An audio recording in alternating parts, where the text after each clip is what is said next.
And welcome you once again in this new session of history. And today's topic is India in the 18th century.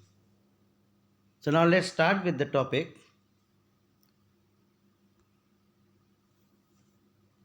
The Mughal Empire begins witnessing a decline after the death of Aurangzeb. Aurangzeb Alamgir in 1707. Actually, the seeds of the decline were sown during the 50 years rules of Aurangzeb. As we know that Aurangzeb, though he ruled for 50 years as a Mughal empire, but most of the time he spent his in the war, especially in the southern parts of the India. So the northern part and the western parts was left alone, and consequently the provincial governors became powerful, and many of them broke away from the Mughal Empire. And as soon as Aurangzeb died, they declared themselves as an independent ruler. As the later Mughals, after the Aurangzeb, they there were 14 successors. See, the 14 successors' name is there. Later Mughal, Bahadur Shah, Jahandar Shah, Farooq Shah, Rafiud Rafiul Darjat, Rafiul Daulat और Shahjahan two, Neku Siyar, Muhammad Ibrahim, Muhammad Shah, Ahmad Shah, Alamgir two, Shahjahan three, Shah Alam II, Akbar Shah II, and last was the Bahadur Shah Zafar, who has been dethroned by the Britishers and was sent to Rangoon. So these all 14 rulers were incapable. Though they ruled for around 150 years, but they were incapable. And gradually, after Bahadur Shah Zafar, British East India Company ruled over India, and for last 100 years it was under the colony of British. What were the causes of the decline of the Mughal Empire? First one was the wrong policies of Aurangzeb. Under the Aurangzeb, the Mughal Empire covered almost the entire subcontinent, and he has some wrong policies. Though he was a very brave, he was ruling throughout the India as well as the nearest continents was under the Mughal Empire, but he was busy in expansion of the Deccan side, and his predecessors Aurangzeb did not follow the policy of the religious tolerance. It was the jizya. He used to take the pilgrimage taxes. It was known as a jizya from the Hindus, and a section of Rajput also fought with him over Marwar succession. About 27 years Aurangzeb was in his 50 years of rule. 27 years he spent his life in Deccan war. So other parts of the India, the rulers, Marathas, Rajputs, they emerged themselves as an independent, and also by fighting this in Deccan area, the drain of the royal treasury was also one of the main cause of the decline. Then it was a disunity in the nobility. After his death, all the Mughal empires, they don't have any unification. They didn't unite. The brothers were not united, and a group of Hindustanis, Turanis, Iranis, Afghans, and later on Mughal failed to keep check for the powers. And one more important thing of the failure of the Mughal Empire was the Mansabdari system. Aurangzeb had appointed the highest number of Mansabdars due to the large expansion of his empire, and there was an unavailability of an adequate number of the Jagirs. Mansabdars, he appointed them so many Mansabdars, but the work was very less, and the Mansabdaris became a crisis, and the Jagis and also did not maintain the numbers of troops required of them. Then another reason was the War of Succession. The War of Succession, after the death of the Mughal emperor, the mostly followed by the War of Succession. Who will succeed?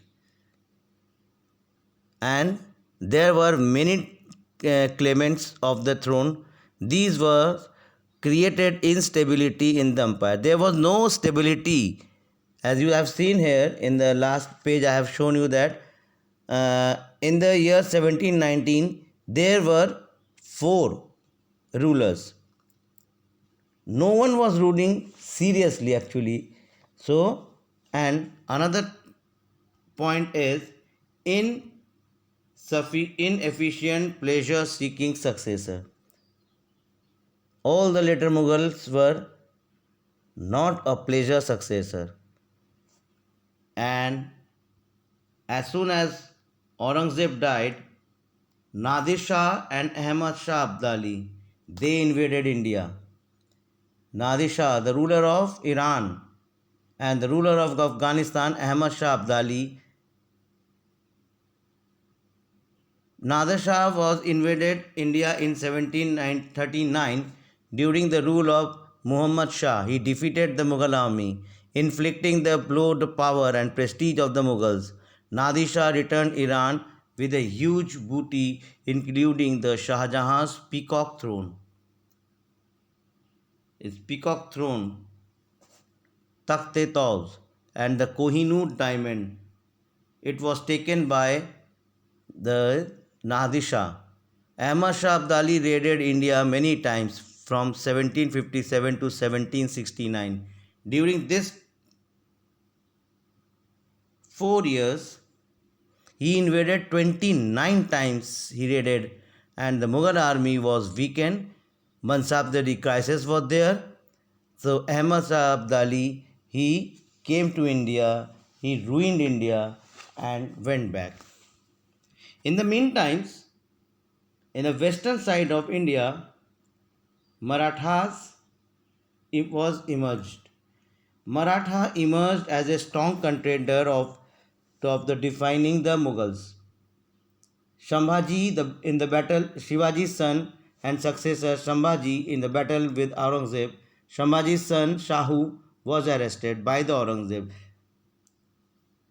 in 1707. His son and the successor Bahadur Shah I released Shahu, who was remained in the Mughal captivity from the age of 7 to 28 years. So, the son of Shivaji, Shambhaji, once fought with Aurangzeb. He was defeated and Aurangzeb captured his son, Shahu. But after the death of Aurangzeb, Bahadur Shah I released Shahu. He was now 28. At the age of 7, he was being arrested by Aurangzeb, and at the age of 28, he was released. As soon as Shahu was released, his aunt Tarabai, who was the caretaker of the Maratha kingdom, she denied to give the kingdom to Shahu. She set up the parallel kingdom in Kolhapur, and Shahu ruled from Satara. Soon Shahu emerged as an undisputed Maratha king with the help of Balaji Vishwanath, and he made Balaji as a Peshwa. And now the Peshwa's rule started. The Peshwa were the Brahmin prime minister of the Maratha king. During that time, Peshwas were the only who ruled the Marathas as a prime minister, and they were the Maratha Brahmins. And first ever Peshwa was Balaji Vishwanath, who ruled from 1713 to 1720. The rise of the Peshwas began under the rule of Shahu. His shrewd Peshwa Balaji Vishwanath started exercising the power of the king by taking some strategic actions. He secured many concessions from the Mughals. He helped the Said brothers, who were the kingmakers in the Mughals' court. During the Balaji's tenure, the Marathas got back their territories captured by the Aurangzeb.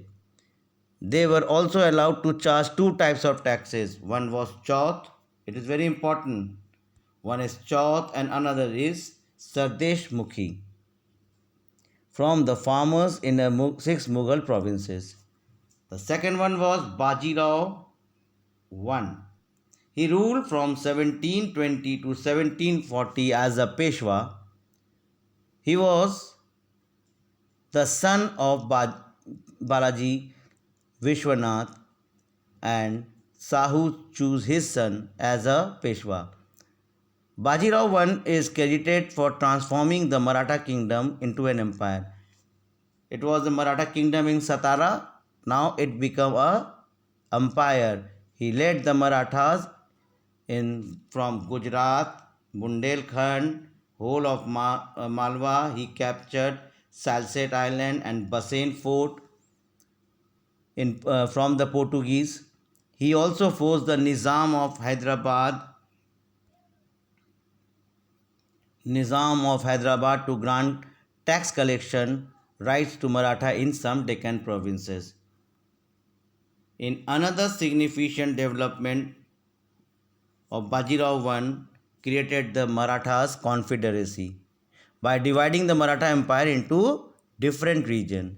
Confederacy was that to dividing the Maratha Empire into different regions, and these regions were placed under the autonomous rule of the chief prominent Marathas family.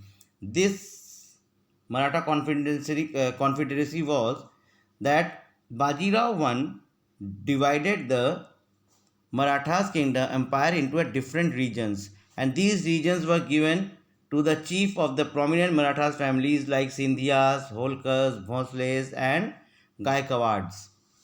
And the Peshwa was the head of the Marathas confederacy, and Bajirao I was the head, and they were all looks the provinces as a governor.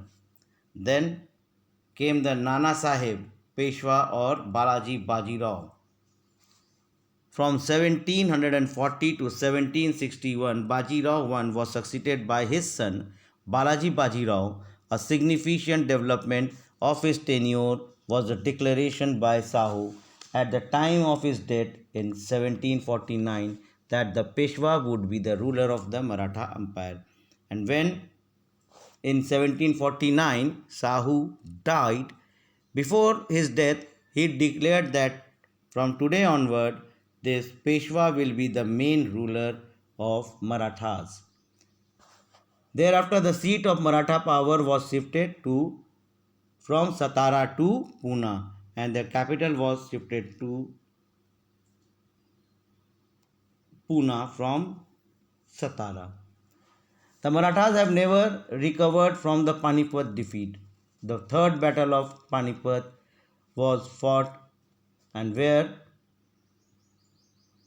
Marathas were defeated, and from there they never rised, and their power was further weakened of the Marathas chiefs. In the next 50 years, their power continued to be declined.